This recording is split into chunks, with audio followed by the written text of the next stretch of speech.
Assalamualaikum semuanya. Channel yang menyajikan berbagai kisah unik dan menarik untuk dibahas. Namun sebelum itu mengklik tombol subscribe terlebih dahulu. Dan seperti biasa, mari kita awali dengan berdoa. Semoga kesehatan dan rezeki senantiasa mengalir kepada kita semua. Amin. Inilah kisah kelam seorang TKW asal Sumatera yang disiksa, dipaksa melayani beberapa pria, dan kehilangan organ tubuhnya. Semua berawal dari janji manis pekerjaan di Kamboja. Rani, 23 tahun, adalah satu-satunya harapan bagi keluarga kecilnya. Sejak ayahnya meninggal, sang ibu berjuang seorang diri menafkahi mereka di sebuah pelosok desa di Sumatera Selatan. Adik perempuannya bahkan terpaksa putus sekolah dan membantu berjualan gorengan di pasar demi menambah penghasilan. Hidup terasa buntu, tak ada pekerjaan, tak ada jalan keluar, hanya kesunyian dan kemiskinan yang terus membelit. Dulu, Rani bercita-cita menjadi guru. Ia lulusan SMA dengan nilai yang cukup baik dan semangat yang tinggi. Tapi mimpi itu kandas perlahan, digerus oleh realitas kemiskinan. Hingga datanglah Bu Lilis, seorang perempuan yang tiba-tiba muncul di desa mereka. Penampilannya rapi, tutur katanya manis, dan yang paling memikat, ia mengaku sebagai agen tenaga kerja yang bisa memberangkatkan Rani ke Kamboja. Katanya, kerjanya gampang, cuma bersih-bersih kantor, dapat makan, tempat tinggal, dan gajinya 13 juta sebulan. Kalau kamu rajin, bisa lebih, kata Bu Lilis sambil menunjukkan foto-foto gadis lain yang terlihat bahagia di luar negeri. Rani tahu ini terdengar terlalu indah. Tapi ketika melihat atap rumah yang bocor dan tangan ibunya yang semakin lemah, ia mulai berpikir, mungkin inilah satu-satunya jalan. Ibunya sempat ragu, tapi Rani membujuk dengan lembut. Bu, ini kesempatan kita keluar dari kemiskinan, katanya sambil menggenggam tangan ibunya erat. Beberapa minggu kemudian, Rani berada di dalam pesawat bersama 3 perempuan lainnya, termasuk seorang gadis bernama Sari yang baru berusia 20 tahun. Tujuan mereka adalah Phnom Penh, ibu kota Kamboja, yang tanpa mereka sadari, akan menjadi awal dari mimpi buruk yang panjang. Setibanya di Kamboja, mereka dibawa ke sebuah gedung tua di pinggiran kota, jauh dari hiruk-pikuk pusat ibu kota. Bukan kantor bersih dan profesional seperti dalam brosur, melainkan bangunan lusuh dengan jendela yang diselimuti teralis besi dan dijaga ketat oleh pria-pria bertubuh besar. Begitu masuk, tak ada sambutan hangat atau pengarahan kerja. Sebaliknya, mereka langsung diarahkan ke sebuah ruangan. Paspor dan ponsel, serahkan sekarang, perintah salah satu pria dengan nada datar namun mengintimidasi. Selama kalian bekerja di sini, semua dokumen dan alat komunikasi kami amankan. Tanpa pilihan, satu persatu mereka menyerahkan paspor dan ponsel. Rani sempat ragu, namun tatapan tajam penjaga membuatnya mengurungkan niat untuk bertanya. Dalam sekejap, mereka kehilangan identitas, kehilangan koneksi dengan dunia luar, dan lebih buruknya lagi, kehilangan kendali atas nasib mereka sendiri. Kalian kerja di sini, jangan macam-macam, kata seorang pria yang hanya dikenal sebagai Bos Chen. Ia berbicara dalam bahasa Indonesia patah-patah yang membuat bulu kuduk merinding. Hari pertama, mereka dipaksa membersihkan ruangan dari pagi sampai malam. Tapi malam harinya, pintu kamar Rani diketuk. 2 pria asing yang mabuk masuk dan menyeretnya ke ruangan lain. Ia melawan, berteriak, tapi tak ada yang mendengar. Sakit dan rasa malu menjadi satu. Malam itu, ia diperkosa. Kejadian itu terus berulang setiap malam. Rani dan teman-temannya dipaksa melayani pria-pria asing, seolah tubuh mereka tak lebih dari barang dagangan. Mereka hanya diberi makanan seadanya dan tidur berdesakan di ruangan biasa, masing-masing dengan kasur tipis yang sudah usang. Meski tak beralas lantai, tubuh mereka tetap melemah dari hari ke hari. Suatu malam, setelah 3 pria selesai memperkosanya, Rani jatuh pingsan di lantai. Napasnya lemah, tubuhnya menggigil. Seseorang memanggil Bos Chen. Dia gak bisa dipakai lagi. Mungkin sudah waktunya. Gumam pria itu dingin. Setelah Rani pingsan, tubuhnya diangkat oleh dua pria. Mereka membawanya ke sebuah ruangan bawah tanah yang dingin dan tertutup. Di sana, lampu sorot putih menyilaukan dan peralatan medis berjejer di atas meja. Seorang pria bersiap, mengenakan sarung tangan bedah. Sementara itu, Sari yang mulai curiga melihat Rani tidak kembali ke kamar, mulai menyusun rencana dengan dua teman lain, Dini dan Lela. Mereka diam-diam mengamati jadwal penjaga, menghafal pola patroli, dan menyimpan paku yang mereka temukan dari bawah kasur, satu-satunya senjata yang mereka punya. Namun, mereka tidak tahu kalau waktu mereka semakin sempit. Ginjal Rani sedang dipersiapkan untuk diambil dan dijual ke pasar gelap. Seorang pria membuka kotak instrumen bedah. Sorot matanya dingin di balik masker. Target cukup lemah.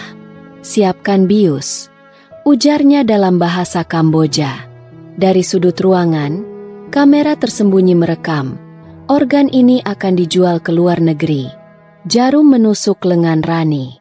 Bius mengalir, dan kesadarannya menghilang. Sementara itu, di lantai atas, Sari berdiri gelisah di dekat jendela kecil yang terali besi. Rani belum balik sejak tadi, bisiknya pada Lela dan Dini. Aku dengar mereka bilang, gak bisa dipakai lagi. Aku takut mereka bunuh dia. Lela, yang sejak awal menyimpan paku di balik celana dalamnya, mengangguk tegas. Kalau kita tunggu lebih lama, kita semua bisa bernasib sama. Kita harus kabur malam ini. Sari menyusun rencana. Mereka pura-pura sakit agar bisa dibawa keluar kamar. Saat penjaga lengah, mereka akan menyerang, merebut kunci, dan mencari Rani. Tapi tak satu pun dari mereka tahu. Rani sudah dibawa ke ruang bawah tanah untuk diambil ginjalnya. Malam itu, rencana dimulai. Lela menjatuhkan tubuhnya ke lantai, berpura-pura kejang. Penjaga yang mendengar suara gaduh membuka pintu dengan kasar. Ada apa? Dia muntah darah. Tolong, dia bisa mati. Teriak Dini. Penjaga itu melangkah mendekat, sedikit ragu. Tapi saat ia menunduk, Lela bangkit secepat kilat, menancapkan paku tajam ke lehernya. Darah muncrat. Penjaga itu meronta sebentar sebelum tumbang. Mereka langsung merebut kunci dari sabuknya dan berlari keluar kamar. Lorong-lorong gelap dan bau menyengat menyambut mereka. Sari menggenggam kunci dan membuka satu demi satu pintu, mencari tanda-tanda Rani. Tiba-tiba mereka mendengar suara logam diketuk pelan dari bawah lantai. Dengar. Itu dari bawah, bisik Dini. Mereka menemukan sebuah pintu tersembunyi di balik rak. Setelah membukanya, terlihat tangga sempit yang mengarah ke ruang bawah tanah. Perlahan-lahan, mereka menuruni tangga itu.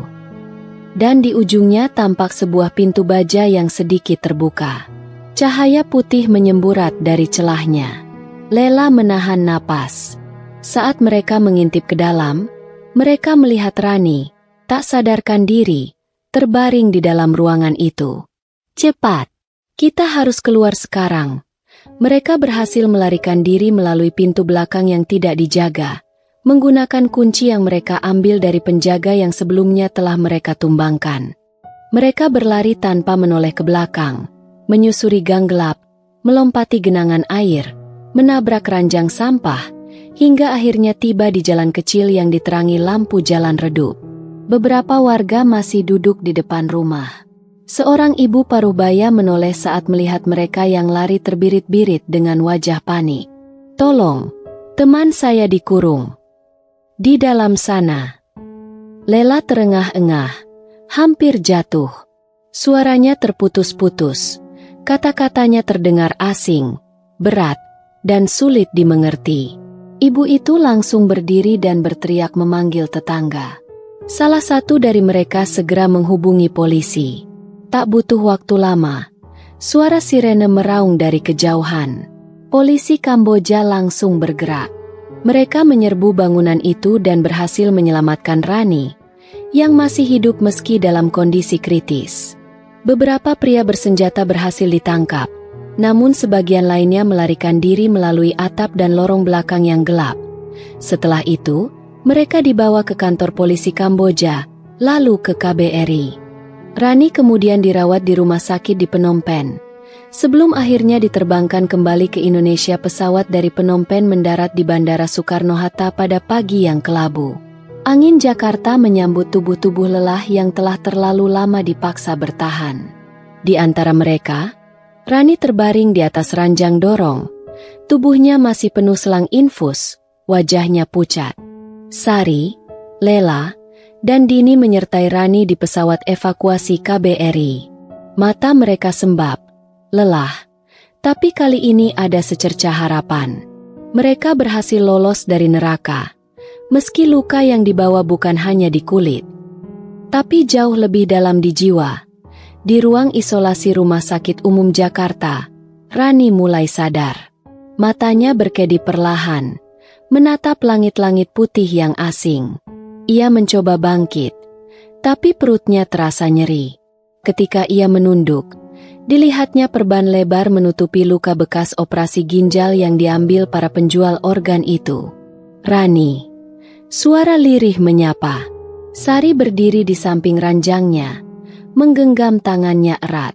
Rani menangis, bukan karena sakit, tapi karena sadar ia masih hidup. Dan karena ia tidak sendiri. Aku pikir, aku gak akan pulang, bisiknya. Kita pulang, Ran. Kita semua pulang, jawab Dini, tersenyum meski matanya masih merah. Berita tentang penyiksaan dan perdagangan manusia di Kamboja segera tersebar. Media nasional dan internasional menyoroti kasus mereka. KBRI bekerja sama dengan Kepolisian Internasional dan Interpol untuk mengusut jaringan yang membawa Rani dan teman-temannya ke neraka itu. Nama, Bu Lilis, yang dulu datang ke desa Rani pun muncul dalam daftar pencarian. Tapi di balik keadilan yang sedang diperjuangkan, Rani harus menghadapi kenyataan pahit lainnya. Dokter memastikan bahwa Rani telah kehilangan satu ginjalnya, bukan karena penyakit, melainkan akibat tindakan keji yang dilakukan tanpa belas kasihan. Organ vital itu direnggut darinya melalui prosedur ilegal yang brutal, meninggalkan bukan hanya luka fisik, tetapi juga trauma mendalam yang terus membekas dalam dirinya. Tubuhnya boleh pulang, tapi hidupnya takkan pernah sama. Beberapa minggu kemudian, Rani kembali ke desanya. Kepulangannya disambut isak haru ibunya dan warga kampung. Tak ada lagi mimpi tentang gaji besar di luar negeri. Yang ada hanya luka, trauma, dan pertanyaan tentang bagaimana ia akan melanjutkan hidup. Tapi satu hal yang ia tahu, ia tidak akan diam. Rani mulai menulis kisahnya di blog. Ia menceritakan semua, dari janji palsu Bu Lilis, malam-malam neraka di kamar gelap itu, hingga detik-detik dirinya diselamatkan dari operasi ilegal. Tulisannya viral. Aktivis HAM, wartawan, bahkan pejabat pemerintah mulai menghubunginya. Ia diundang untuk berbicara di seminar dan diskusi tentang perdagangan manusia dan perlindungan TKI. Beberapa bulan kemudian, Rani menjadi relawan di sebuah LSM yang membantu korban perdagangan manusia. Ia mendatangi desa-desa kecil, mengedukasi warga tentang cara mengenali perekrut ilegal, menjelaskan dokumen yang sah, dan pentingnya melapor ke Disnaker atau KBRI sebelum berangkat ke luar negeri. Ia berdiri di depan balai desa, memegang mikrofon. Saya di sini bukan sebagai pahlawan. Saya hanya perempuan desa yang hampir dijual tubuhnya berkeping-keping. Tapi saya pulang. Dan saya gak mau kalian mengalami yang sama. Warga menyimak. Beberapa ibu menangis. Ada yang mencatat nomor-nomor pengaduan yang Rani tempel di papan pengumuman. Pesan dari cerita ini, kisah Rani bukan sekadar cerita. Ini adalah jeritan nyata dari ribuan suara perempuan Indonesia yang pernah bermimpi keluar dari kemiskinan, tapi malah terperangkap dalam lorong gelap perdagangan manusia.